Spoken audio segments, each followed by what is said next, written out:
Hello guys, তো কেমন আছো সবাই? আশা করছি ভালো আছো। তো সবাই গুড মর্নিং সবাইকে।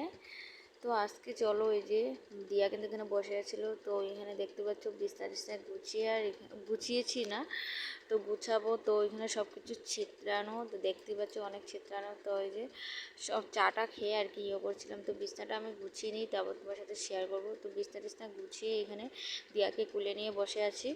তো দেখতে পাচ্ছ এখানে আর কি দিয়াকে ঘুম পাতাবো, তাই একটু দিয়াকে সাথে একটু খেলা টেলা করে নিচ্ছি। যেহেতু দিয়াকে আমি সারাদিন কুলে টুলে তো নিই নে, তাই কারণে তো কুলে তো নিতেই হবে, তাই না? বাবু যখন, তো কুলে তো নিতে হবে। আর বাবুকে তো স্কুলে গেছে গিয়ে, তো সকালে 8টার সময় গিয়েছে স্কুলে।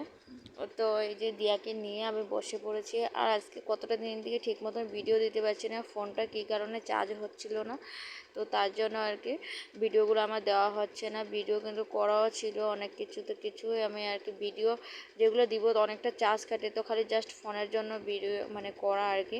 তো এখানে আর কি দিয়াকে ঘুম টুম পাতিয়ে, এই যে তোমাদের সাথে কথা বলতে বলতে দিয়াকে ঘুম পাতিয়ে, আর এই যে এখন দিয়াকে আমি এই রশিটা দিয়ে আর কি আমার চুন্নিটা দিয়ে ঘুমের মধ্যে বেঁধে রাখবো, যেহেতু জল আসছে।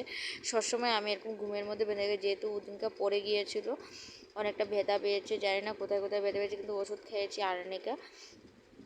তো যা এখানে আমি দিয়াকে আর কি ঘুম পাতিয়ে নিলাম, আর পাতিয়ে চলো আমি এখানে যাবো এখন জল আনতে। তো তার জন্য একটা বালিশ দিয়ে দিলাম সাইডে, আর যেহেতু বালিশটা দিলাম মানে বুঝতে পারে যাতে আমি আছি দিয়ার সাইডে। তো এই চলো এখন দিয়াকে রেখে চুপটি করে নেমে যাবো বিছনার থেকে। আর বিছনার থেকে নেমে আর এই যে চলে যাচ্ছি আমি এখন জলের নিতে। তো আমি এখানে রান্না করে গিয়ে আর কি, তখন রান্নাঘরে তো আর রান্না হয় না, তো আর কি জলের ড্রাম টামগুলো রাখতে হয়, মেন করে রান্না করছিলাম, রান্নাঘরটা ঠিক করব। তো এখানে আস্তে করে দরজাটা খুলে ড্রামটা নিয়ে বেরিয়ে পড়বো আমি, যেহেতু জল এসেছে কলে, তো জল আনতে যাব, তার জন্য ঝটপট করছিলাম। আর যেহেতু বাইরে প্রচুর রৌদ্র, দেখতে পাচ্ছ পিস ক্যামেরা দিয়ে দেখাচ্ছি, প্রচুর প্রচুর ওয়েদারটা প্রচুর রৌদ্র আছে। যাই হোক রৌদ্র থাক, তো জল টল নিয়ে চলে আসলাম। এটা আর দেখাতে পারলাম না জল কোথায় থেকে এনেছি, সেটা আর দেখা যায় না, প্রচুর লোকজন থাকে, কে উঠে যাবে ক্যামেরার ভিতরে, আবার অনেক ঝামেলা। যাই হোক এখানে যায়, তো জলটা নিয়ে এনে এখানে আমি ডিম অমলেট বানাচ্ছিলাম। এই যে ডিম অমলেটগুলো প্রায় বানানোর শেষের দিকে, তো একটা তোমাদের সাথে শেয়ার করলাম। যেহেতু এই যে গ্যাস জ্বালিয়ে ডিম অমলেট দিয়া কিন্তু এখানে বসে বসে কাঁদছিল, প্যাঁ প্যাঁ প্যাঁ প্যাঁ করছিল।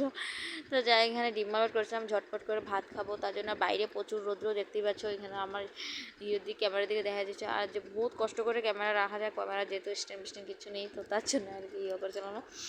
তো আমি ঝটপট করে আমি ভাবলাম যে আমি ভাতটা খেয়ে নিই, তারপরে দিয়ারে ঘুম পাচ্ছি, তারপরে সব কিছু করবো, দিয়াকে স্নানও করাতে লাগবো, তো পরে স্নান করাবো। তো আমি ভাত খেতে বসে পড়েছি, দেখতে পাচ্ছ ঝুপ ঢপ করে ভাত খেয়ে নিচ্ছি, জল আর ডিম আমলেট দিয়ে মরিচ দিয়ে। তো আজকে এই পর্যন্ত ভিডিওটা ভালো লাগলে লাইক শেয়ার কমেন্ট করে পাশে থাকার সাথে টাটা বাই বাই।